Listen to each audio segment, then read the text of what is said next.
Hello বন্ধুরা, good morning. কেমন আছো সবাই? আশা করছি সবাই খুব ভালো আছো, সুস্থ আছো। তোমাদের আশীর্বাদে, ঈশ্বরের আশীর্বাদে আমি কিন্তু ভালো আছি। আজকের ভিডিওটা শুরু করছি বড়দেরকে প্রণাম জানিয়ে, ছোটোদেরকে আমার অনেকটা ভালোবাসা জানিয়ে। তো তোমরা স্কিপ না করে পুরো ভিডিওটা শেষ পর্যন্ত দেখো, আশা করছি তোমাদের ভিডিওটা ভালো লাগবে। তো দেখতেই পারলে মাম্মাম ঘুম থেকে কিন্তু সকাল সকাল উঠে গিয়েছে। তো মাম্মামকে মুখ চোখ ধুইয়ে খাইয়ে দিয়েছি, তারপর আমি কিন্তু চাটাও খেয়ে নিয়েছি। এদিকে ভাতটা বসিয়ে দিয়েছি, আর এখানে পাঁচমিশালি সবজি বানাবো, আগে সেগুলি কাটছি। তো মাম্মামকে মুখ চোখ ধুইয়ে এখন দেখো মাম্মামকে বসিয়ে রেখেছি, মাম্মাম খেলা করছে। আর এখানে সবজিগুলি কেটে নিয়েছিলাম, সেগুলি আর কি ধুচ্ছি। কুমড়ো, বরবটি, তারপর পটল, আলু, বেগুন, এগুলি দিয়ে আর কি পাঁচমিশালি সবজিটা বানাবো। আর ভোলও আছে। তো বন্ধুরা, তোমাদেরকে প্রথমেই বলি, তোমরা যারা আমার চ্যানেলে নতুন, চ্যানেলটিকে সাবস্ক্রাইব করে আমার পাশে থাকো, যাতে কিনা আমি ভিডিওটা আপলোড দেওয়ার সঙ্গে সঙ্গে নোটিফিকেশন তোমাদের কাছে পৌঁছে যায়। জানো তো, সময়ের সাথে সাথে মেয়েদের জীবনটা কিভাবে পাল্টে যায় এখন আমি বুঝতে পারছি।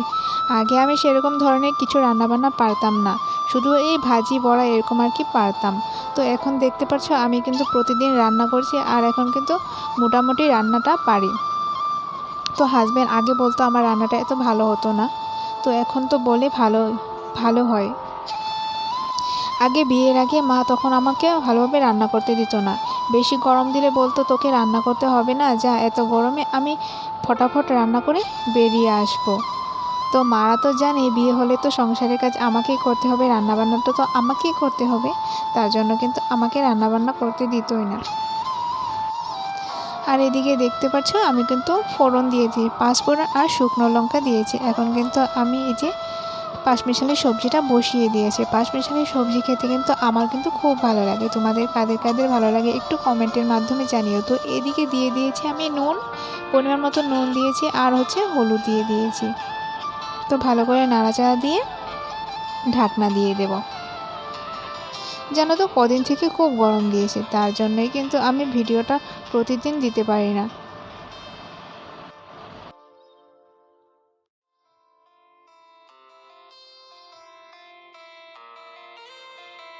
তো আমার এদিকে নিরামিষ সবজিটা আমি ভাবলাম একটু গ্যাসটা মুছে নিই। এদিকে যেহেতু পড়ছিল, তো আর আটা এনেছিল, তো আটাটাই আমি আর কি ঢেলে নিচ্ছি।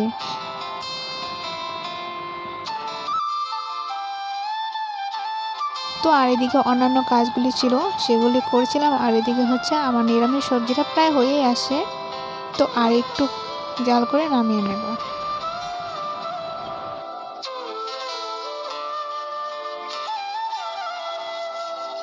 দেখতে পাচ্ছ আমার কিন্তু সবজিটা হয়ে গেছে। তো এদিকে নিরামিষ সবজি বানিয়েছিলাম, আর এখানে লাউ ঘন্ট বানিয়েছিলাম, আর ভোল ভাজি। আর এদিকে দেখতে পাচ্ছ আমার মামাম না প্রতিদিন বায়না করে, মানে তার অন্যান্য বস্তু দিয়ে খেলা করবে। তো সেই জন্য সবজির সাজিটা দিয়ে দিয়েছি, সেটা দিয়ে এখন খেলা করছে সবজি দিয়ে।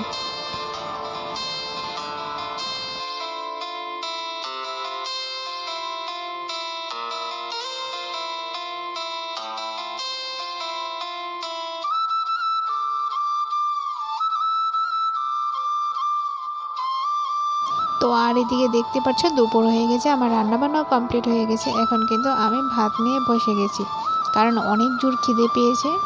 সকালে সে পপ দিয়ে চা খেয়েছিলাম, আর কিছু খাওয়া হয়নি, তার জন্য কিন্তু আমি ভাতটা এখন খাচ্ছি। তো সন্ধ্যার দিকে নিয়ে আসলো আমার হাজব্যান্ড গিফট। তো আমার হাজব্যান্ডকে একজনই গিফট করেছে। তো দেখতে পাচ্ছ শার্টের পিস আর লং প্যান্টের পিস ছিল, আর হাজব্যান্ড পেটিস নিয়ে আসলো। তো এটা দিয়ে চা খাচ্ছি আজকের মতন এখানে।